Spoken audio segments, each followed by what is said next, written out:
Quelque chose de simple que vous pouvez commencer sur internet, j'espère que vous allez bien. D'ailleurs, vous l'avez vu dans le titre, n'hésitez pas juste avant que cette vidéo commence à mettre un petit pouce bleu, hein, j'aime bien aussi, un petit abonnement aussi, n'hésite pas à t'abonner. Et à mettre un petit commentaire un petit peu de me dire ce que tu en penses aussi parce que ça se fait énormément sur internet. C'est de l'achat-revente. Alors l'achat-revente c'est un petit peu, j'ai déjà pratiqué ça et c'est de l'achat-revente. En gros, vous allez payer quelque chose de moins cher d'occasion et vous allez revendre aussi d'occasion. Alors qu'est-ce que je veux dire par là? Je sais pas, vous allez choper par exemple, il y a des sites, hein, il y en a plein. Mon dieu, qu'est-ce qu'il y en a plein. Il y a Le Bon Coin, il y a Vinted, il y a plein de trucs. Vous pouvez aussi les revendre aussi sur des marketplaces comme eBay. Mais en occasion bien sûr, hein, pas forcément, voilà. En gros c'est l'achat-revente. L'achat-revente c'est ce qui va vous permettre de prendre un produit moins cher, de négocier un prix, tout simplement, ça se fait énormément. Et ça existe depuis déjà très longtemps. Dites-vous que là, sur Le Bon Coin, il y a 60 millions d'annonces en ligne, alors sur tout type de produits, hein. Il y a du véhicule, il y a de l'immobilier, il y a de l'emploi, il y a du mode, il y a des maisons.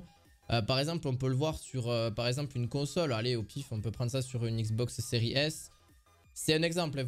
C'est pas ce qui marche. Moi perso, c'est pas sur ça que j'ai vendu ou quoi que ce soit, mais je vais pas forcément vous dire ce que je vends. Mais par exemple, une Xbox Series, une série S, c'est pas, voilà, vous pouvez en trouver d'occasion. Regardez, il y en a recherche, il y en a 1296. En plus, l'avantage que vous avez avec Le Bon Coin, c'est pas, vous pouvez revendre sur Le Bon Coin directement, ça c'est à vous de voir. Vous pouvez négocier un prix avec par exemple une personne. Regardez, une Xbox Series S à 180 €. Regardez avant, juste hein, pour vous dire, hein, parce qu'il y a pas mal de choses à regarder, c'est surtout les avis. Ça c'est un truc de fou, mais faites vraiment attention à ça. Discutez bien avec la personne, regardez si elle a déjà fait des achats, enfin si elle a déjà vendu des produits, etc. Parce qu'il y a un système aussi de satisfaction entre guillemets. Donc faites attention à ça. Voir un petit peu sur quoi vous pouvez vous classer. C'est un conseil que je vous donne, c'est une idée de business, vous en faites ce que vous voulez, je suis pas un expert, je pratique ça de temps en temps, mais pas tout le temps, je le faisais quand même pas mal avant. Et par exemple, bon ben l'achat-revente c'est relativement simple.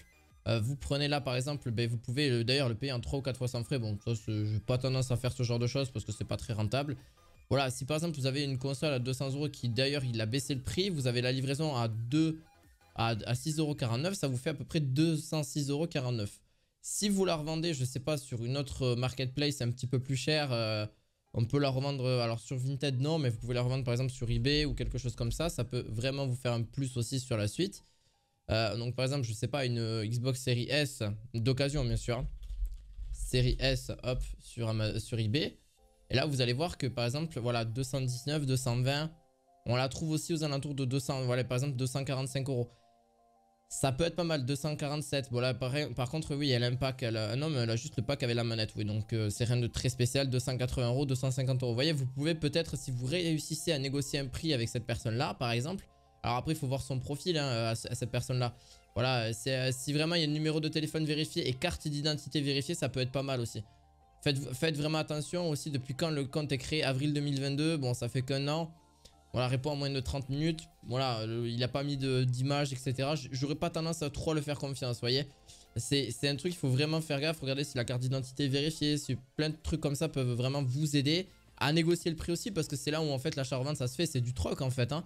C'est clairement du troc. Et après, vous allez revendre d'un côté, je sais pas, sur Vinted ou même sur eBay. Ou j'ai pas d'autres sites en tête, hein, obligatoirement là, tout de suite, d'occasion.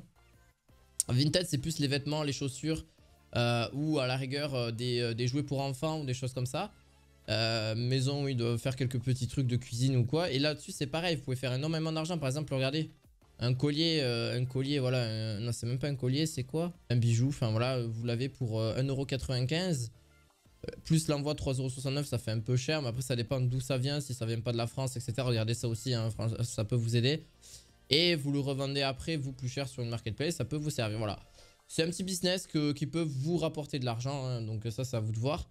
Voilà, c'était juste pour vous en parler un petit peu. Et d'ailleurs, si ça peut vous aider, pour vous faire vos premiers achats, enfin vos premiers argent, bien sûr, essayez de faire une marge. Faites attention parce que forcément, il va falloir le calculer aussi sur vos frais de port que vous allez avoir sur les sites. Ou directement aussi, pas que les frais de port, hein, parce qu'il y a les frais de port à compter. Il y a aussi les frais aussi que peut prendre par exemple eBay ou Vinted ou Le Bon Coin. Il me semble pas que tous ils en prennent, donc faites attention à ça, regardez bien s'il y a des frais là-dessus. Mais voilà, c'était en tout cas une vidéo pour un petit peu vous expliquer comment moi je procède entre guillemets. Bon là c'est très synthétisé.